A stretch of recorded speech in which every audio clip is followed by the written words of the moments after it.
Nobody told me that your 30s would feel like being dropped in the middle of the ocean without a life jacket and being told, just keep swimming.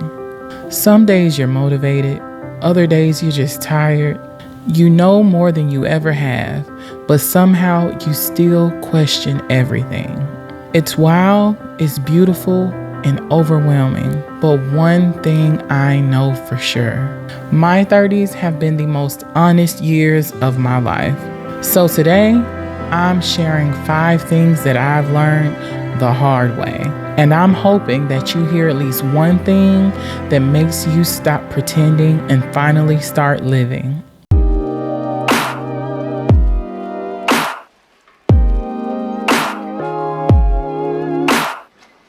Let's start with the most freeing truth that I've learned. It's okay to start over. I used to treat every detour like a failure. I'd force myself to stick with things just because I've already invested my time, my energy, my money, jobs, friendships, relationships, even the goals that I no longer cared about. But here's the truth that nobody wants to say out loud. Sometimes the bravest thing that you can do is walk away from the job title, that identity, that plan that you made while you were still in survival mode. Starting over isn't failure. It's proof that you're paying attention to what is no longer working.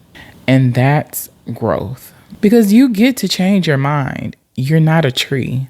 You can move. Here's another one that hit me really hard in my 30s. Stop overthinking every damn thing. That's exactly how I have to say it to myself almost every single day. Well, up until now. Now I don't overthink so much. I used to obsess over every choice. What if it's the wrong one? What if I regret it later? What if people judge me? And let me tell you, most of the stress wasn't the situation.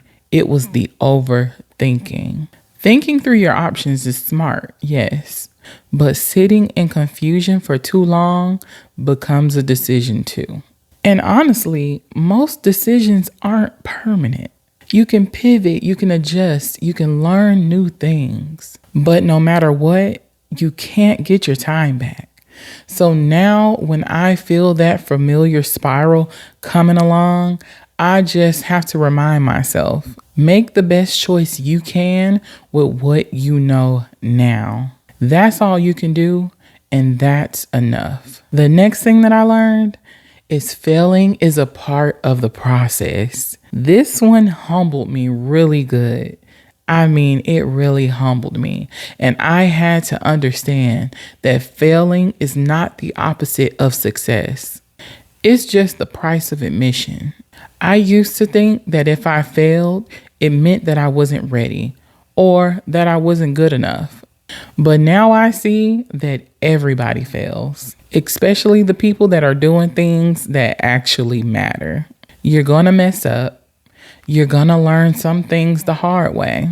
You're going to launch things that flop, say the wrong thing, trust the wrong person. You're going to lose money, time, and peace. But trust me, all of it is a part of the process.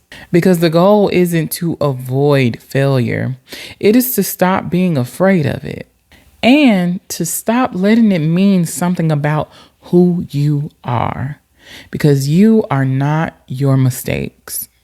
Lesson number 4. The things that you seek in others are the things that you deprive yourself of. Now, this one right here, it stopped me in my tracks one day. I kept asking myself, why don't they show up for me? Why don't they choose me?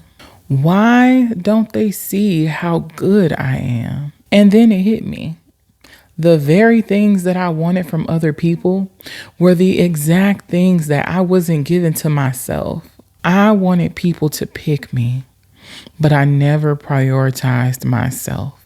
I wanted someone to affirm me, but my inner voice was so critical and cold.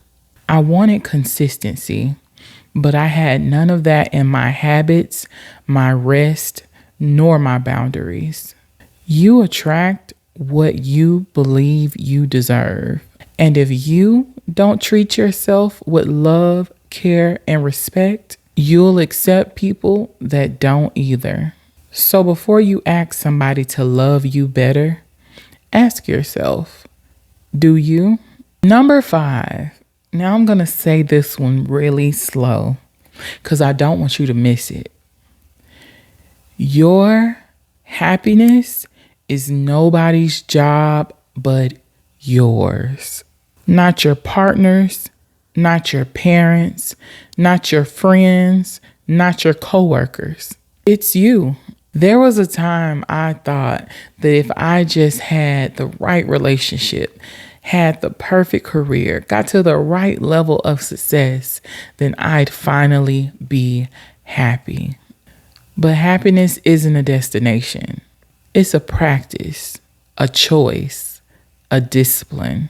It's how you talk to yourself, how you spend your time, who you let get close to you, and what you choose to stop chasing. Nobody can do that work for you. And once you finally stop trying to outsource your happiness, you'll stop feeling so disappointed in everybody else. Your 30s will strip you. And once you stop fighting that, you will start to feel free. All right, so before we go, here's just my advice. If you're tired of overthinking, give yourself a 24-hour rule. Make the decision and move. If you find yourself wondering if it's time to start over, if it's costing you your peace, then the answer is yes. And if you feel like you're always being let down, I need for you to look and see where you abandon yourself. And if you are still chasing happiness in people, I need for you to start choosing yourself daily, every damn day. And if you're afraid to fail, you already are by not trying. You deserve better, but you have to believe it first. And I'm just saying, but sis, what are you saying? Make sure you leave a comment down in the comment section. Please feel free to DM me if you just need to vent, reflect, if you need any advice. I want to hear from you. And if you're in the season where you're unlearning, healing, and just trying to figure out life, then you don't have to do it alone. Make sure you join my email list because I send out things that I do not share anywhere else. Real talk with real tools. All you have to do is click the link down in the description. I got you. And on that note, I will see you guys next week. Same time, same place.